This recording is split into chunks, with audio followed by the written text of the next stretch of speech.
1 ले लिया और ये एलाइज कर लीजिए यहाँ से आप, और यहाँ से सिलेक्ट कर लीजिए 3O।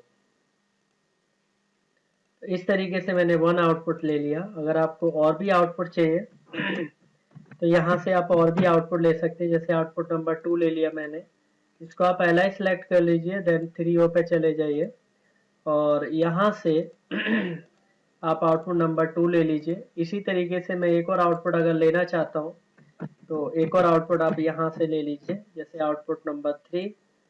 और अगर यहाँ से ऑक्यूपाइड है आउटपुट नंबर 3 तो आपको चेंज करना पड़ेगा, जैसे अभी ऑक्यूपाइड नहीं है तो यहाँ से आप देखिए डार्क कलर आ जाता है और यहाँ लिखा भी हुआ आ जाता है यस यूज, यस मतलब वाई मतलब यस, देन 3 आप ले लीजिए। इस तरीके से 3-4 आउटपुट यूज किए। तो यहाँ पर लिमिट इंस्ट्रक्शन के आगे जस्ट मैं यहाँ से आउटपुट ले लेता हूँ और यहाँ पे चले जाइए और यहाँ पे जाने के बाद वो आउटपुट एड्रेस आप यहाँ से सिलेक्ट कर लीजिए, जैसे आउटपुट 0 ले लिया। राइट, अब इसके अंदर क्योंकि पैरामीटर आपको डिफाइन करने पड़ेंगे तो देखिए लिमिट इंस्ट्रक्शन के अंदर जो टेस्ट होता है ये वेरिएबल एड्रेस आपको यहाँ डिफाइन करना है। तो वेरिएबल एड्रेस आपका काउंटर का एक्यूमुलेटर है, तो आप काउंटर 0 में चले जाइए और एक्यूमुलेटर एड्रेस ले लीजिए। तो बाय डिफॉल्ट 0 पे आ गया, क्योंकि यहाँ भी 0 है तो सेम एड्रेस यहाँ पर भी 0 है। अब लो लिमिट हाई लिमिट आप कैसे डिफाइन करेंगे, जो आपने इंटीजर एड्रेस डेवलप किए थे वो आप यहाँ पर एड्रेस ले लीजिए और उसके बाद आगे क्या करना है, जैसे मैंने इनपुट नंबर इंटीजर नंबर 0 यहाँ पे लो लिमिट के लिए ले लिया और इंटीजर नंबर 1 मैंने हाई लिमिट के लिए ले लिया। तो आप अब क्या कर सकते हैं कि आप इसको डाउनलोड कर लीजिए और ऑनलाइन में आप वैल्यू यहाँ पर फिक्स कर सकते हैं, यानी अपना सेट पॉइंट चेंज कर सकते हैं, सेट वैल्यू फिक्स कर सकते हैं। तो अभी मैं सिर्फ एक बार आपको बताना चाहता हूँ कि किस तरीके से लिमिट इंस्ट्रक्शन यूज होता है, एक बार आप देख लीजिए। उसके बाद मैं वन बाय वन आपको और भी इंस्ट्रक्शंस के बारे में, कंपेयर के बारे में बताऊंगा, क्योंकि लिमिट कंपेयर के बाद हमारे equal, compare, less than, greater than और भी कंपेयर अवेलेबल है, तो उसके बारे में भी हम जानेंगे कि किस तरीके से एग्जीक्यूट होता है।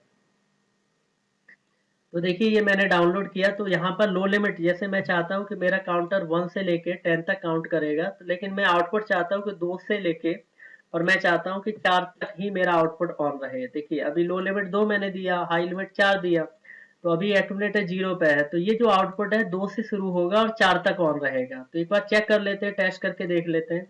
4 जैसे मैंने ऑन किया तो यहाँ से आपको क्या करना पड़ेगा, इनेबल करना पड़ेगा। तो मैंने सारे फोर्सेस इनेबल किए तो काउंटर ने 1 काउंट किया और यहाँ पर भी देखिए 1 आ गया। पल्स ऑफ करके दोबारा से जैसे मैंने अगली पल्स दी तो देखिए 2 पे आ गया, तो 2 से आउटपुट मेरा ऑन होना चालू हो गया।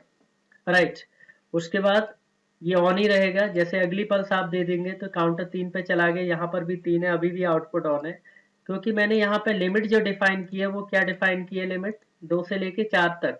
तो 2 से मेरा आउटपुट ऑन हो गया था और ये 4 तक ही हाई रहेगा, क्योंकि 2 से लेके 4 तक की लिमिट डिफाइन है। देखिए अभी मेरा क्या हुआ, काउंटर ने 5 काउंट किया, इसका मतलब ये बिल्कुल रेंज से बाहर चला गया है, 5 वैल्यू ज्यादा होती है 4 से, तो मेरा आउटपुट ऑफ हो गया। यानी ये जो आउटपुट होगा मेरा 2 से लेके 4 तक ही ऑन रहेगा। तो इस तरीके से आप लिमिट डिफाइन कर सकते हैं।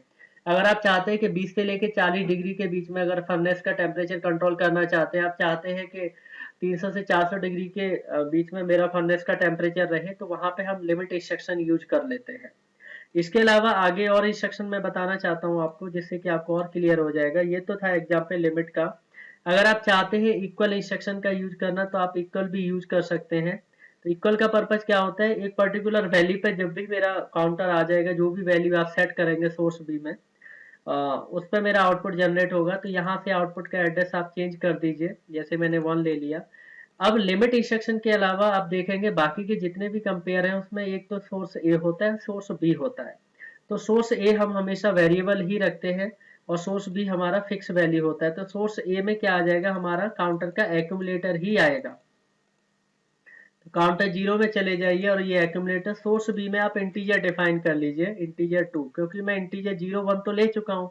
तो यहाँ पे आप कौन सा इंटीजर लेंगे, कोई सेपरेट इंटीजर ले लीजिए। तो ये इंटीजर लेने का मतलब क्या है कि आप ऑनलाइन में वैल्यू चेंज कर सकते हैं। राइट, तो इक्वल जो होता है वो ये होता है कि अगर मैंने यहाँ पे जो भी वैल्यू दी, जैसे ही एक्यूमुलेटर इक्वल हो जाएगा तो मेरा आउटपुट ऑन हो जाएगा। इसके अलावा मैं और भी कंपेयर यूज करके देख सकता हूँ।